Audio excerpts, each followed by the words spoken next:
के जितने भी अधिकारी बैठे हुए नीचे स्तर के, इन्होंने हमारे लिए कभी कुछ नहीं सोचा। एक मेडिकल की सुविधा है, उसको ये करने के लिए तैयार नहीं हो रहे हैं बिल्कुल भी। आए दिन हमारे कर्मचारी बहुत पीड़ित हैं, बहुत उस चीज़ का नुकसान हो रहा है। तो कर्मचारी हमारे पिछले 35 साल 40 साल जीवन के अमूल्य समय दिया है। अब उनकी उम्र 60 वर्ष हो गई है और 60 वर्ष में हम ये चाहते हैं जो कर्मचारी हमारा बीमार है तो उसके आश्रित को रखा जाए और स्वस्थ कर्मचारी को कार्य करने दिया जाए। अब हम काम बंद हड़ताल स्टार्ट कर देंगे कल से, अगर ये मांगे नहीं मानी गई। और यहाँ से भी अगर काम नहीं चला, भले ही हमें लखनऊ जाना पड़े, 2011 की बात थी, उस तरीके से हम लखनऊ भी जाने के लिए तैयार हैं। 30 से 35 सालों से प्राधिकरण हमें गुमराह किया हुआ है और बेवकूफ़ बनाता आ रहा है। पहले हमारे बड़े थे, जो हमारे नेता लोग थे, उनको भी ऐसी गुमराह किया गया। अब हम युवा पीढ़ी हैं और हमको भी ऐसी गुमराह करते जा रहे हैं। तो हमें बिल्कुल प्राधिकरण पर विश्वास नहीं है कि आज तो ये कह देगा हाँ भी हमने आपकी मांगे डिमांडें मानी हैं, कल क्या पता, क्योंकि ये अपने लिखित को नाट रहा है। तानाशाही नहीं चलेगी, तानाशाही नहीं चलेगी, तानाशाही नहीं चलेगी, हिटलर कर दी नहीं चलेगी, हिटलर कर दी नहीं चलेगी, गुंडाराज नहीं चलेगा, गुंडाराज नहीं चलेगा, गुंडाराज नहीं चलेगा। आवाज दो, आवाज दो। आज आप लोग जो प्रदर्शन कर रहे हैं, क्या मुख्य रूप से मांगे हैं और कब से आप लोग बैठे हैं? हम नोएडा प्राधिकरण के 5 विभागों के 45-71 कर्मचारी हैं। हमारी मुख्य 2 ही मांगे हैं। एक तो हमें मेडिकल व्यवस्था दी जाए, जो कर्मचारी बीमार होने पर पैनल के किसी भी अस्पताल में इलाज करा सके, और कर्मचारी की किसी भी स्थिति में मृत्यु होने पर उसके आश्रित परिवार को कम से कम 10 लाख कम मुआवजा मिले। अभी क्या आप लोगों को सुविधाएं मिल रही हैं? हाल अभी कुछ भी सुविधा नहीं मिली हमें जो उत्तर प्रदेश का मिनिमम वेतन है वही दिया जा रहा है केवल। कितने ऐसे कर्मचारी हैं जो यहाँ पे हैं धरने पे? टोटल 5 विभागों के हमारे 45-71 कर्मचारी हैं। प्राधिकरण के किसी अधिकारी से बातचीत हुई है, कुछ बन रही बात? सर, बराबर मीटिंग तो पिछले हमारे 2-3 साल से चल रही है मेडिकल को लेके। जैसे कि हमको एसआई सुविधा मिलती थी, एसआई के थ्रू मेडिकल मिलता था, उसके चलते हमारा इलाज हो जाता था।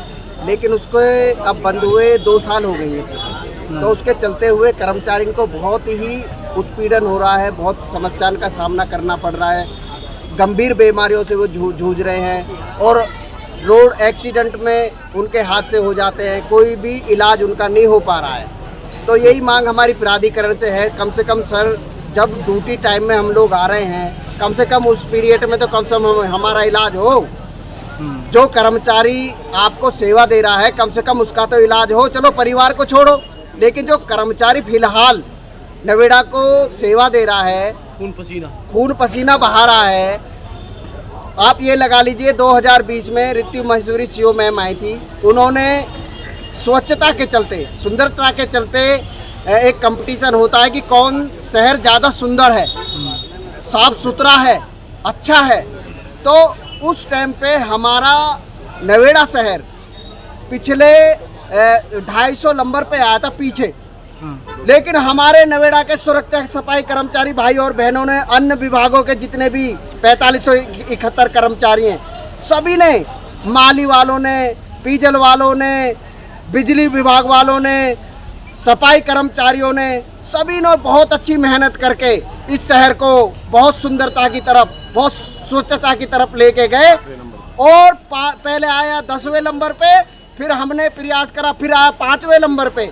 इतने यहाँ से ऋतु महेश्वरी जी का तबादला हो गया। उसके बावजूद भी हम लोग ये चाहते हैं कि हमारा नवेड़ा शहर फर्स्ट नंबर पे आए, उसमें हमारा भी नाम होगा कि हाँ भाई, स्वच्छता के चलते, सुंदरता के चलते नवेड़ा शहर फर्स्ट नंबर पे है। और हमने पूरा प्रयास किया है, लेकिन नवेड़ा के जितने भी अधिकारी बैठे हुए नीचे स्तर के, इन्होंने हमारे लिए कभी कुछ नहीं सोचा। एक मेडिकल की सुविधा है, उसको ये करने के लिए तैयार नहीं हो रहे हैं बिल्कुल भी। आए दिन हमारे कर्मचारी बहुत पीड़ित हैं, बहुत उस चीज़ का नुकसान हो रहा है। बीमारी के कारण आए दिन हमारे कर्मचारी मर रहे हैं। 85 कर्मचारी हमारे इलाज ना मिलने के कारण गुजर गए हैं। और दूसरा नंबर, जो 60 साल वाले हैं, पहले ये था कि कोई अगर जो हमारा कर्मचारी 60 साल से पहले कोई बीमार हो जाए, उसको कोई परेशानी हो जाए, तो वो अपने खून के रिलेशन में बेटी बेटा किसी को भी लगा दिया करता था। लेकिन अब अधिकारी कह रहे हैं कि भाई हम उनको लिकाड़ के अपना नया आदमी लगाएंगे, अपने रिश्तेदार लगाएंगे, लेकिन तुम लोगों को हम नहीं लगाएंगे। ये जो सेक्शन है इस पर हम नहीं भर्ती करेंगे, सेक्शन रहेगी लेकिन आप लोगों को नहीं लगाया जाएगा। तो हमारी यही मांगे हैं, मुख्य दो मांगे हैं। जब हमने इतनी मेहनत करी है, इतने सुंदरता की तरफ हम नोएडा को लेकर आए हैं, स्वच्छता हमने बना दिया, 35-40 साल हो गए हैं, तो हम यही हाथ जोड़ के प्रार्थना करते हैं कि भाई हमारी ये मांग जो है जायज़ है, इनको जो है मान लिया जाए। दूसरी मांग जो हमारी ये है कि जो कर्मचारी हमारे पिछले 35 साल 40 साल जीवन के अमूल्य समय दिया है, अब उनकी उम्र 60 वर्ष हो गई है और 60 वर्ष में हम ये चाहते हैं जो कर्मचारी हमारा बीमार है तो उसके आश्रित को रखा जाए और स्वस्थ कर्मचारी को कार्य करने दिया जाए। यदि 60 वर्ष के रिटायर भी किया जाता है तो हमारे कर्मचारी को जो रेगुलर कर्मचारी को ग्रेजुटी मिलती है और पीएफ का पैसा मिलता है, जैसे कम से कम उनको 70 लाख रुपए के करीब मिलते हैं, 20 लाख रुपए ग्रेजुटी के, 50 लाख पीएफ के, उसी प्रकार उसी के अनुसार हमारे कर्मचारी को भी कम से कम ग्रेजुटी के 20 लाख रुपए और पीएफ का कम से कम 35 लाख रुपए देके सम्मान के साथ विदा किया जाए। अगला क्या आप लोगों का कदम होगा, क्योंकि जिस प्रकार से प्रदर्शन चल रहा है अभी? हमारा कदम ये है जी, अगर हमारी ये दोनों मांगे नहीं मानी गई तो हम यहाँ, अभी तो हमारी जो हड़ताल ऐसी है कल से चल रही है, अब हम काम बंद हड़ताल स्टार्ट कर देंगे कल से, अगर ये मांगे नहीं मानी गई। और यहाँ से भी अगर काम नहीं चला, भले ही हमें लखनऊ जाना पड़े, 2011 की बात थी, उस तरीके से हम लखनऊ भी जाने के लिए तैयार हैं।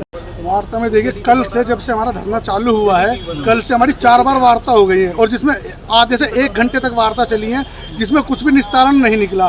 बार बार हमें लिखित में दे दिया जाता है, वो भी फॉर्मेलिटी के तौर पर टाइपिंग कर करके, भाई हमने आपकी मांगे मान ली है, इन मांगों को हम आपके 3 महीने के बाद लागू करेंगे। तो हम कैसे विश्वास कर लें, क्योंकि 30 से 35 सालों से प्राधिकरण हमें गुमराह किया हुआ है और बेवकूफ़ बनाता आ रहा है। पहले हमारे बड़े थे, जो हमारे नेता लोग थे, उनको भी ऐसी गुमराह किया गया। अब हम युवा पीढ़ी हैं और हमको भी ऐसी गुमराह करते जा रहे हैं। तो हमें बिल्कुल प्राधिकरण में विश्वास नहीं है कि आज तो ये कह देगा हाँ भी हमने आपकी मांगे डिमांडें मान ली हैं, कल क्या पता, क्योंकि ये अपने लिखित को नाट रहा है। जब ये प्राधिकरण अपने लिखित को नाट जाता है तो हम कैसे यकीन करें इन पे कि जो भी हमारी मूलभूत सुविधाएं हैं हमें कुछ भी नहीं दे रहे इस टाइम। जब कोई हमारे हक की बात आती है तो हम प्राधिकरण के हो जाते हैं कि भाई आपका तनख्वाह बढ़नी है तो वो डीए से बढ़ती है, कोई भी मूलभूत सुविधा डीए से। यहाँ पर आकर के हम जब आते हैं तो हमको ठेकेदारी प्रथा में घेर दिया जाता है। तो हमें यही नहीं पता कि हम नोएडा अथॉरिटी का कर्मचारी हैं या ठेकेदारों के कर्मचारी हैं, हमें तो बीच में ला करके छोड़ रखा है।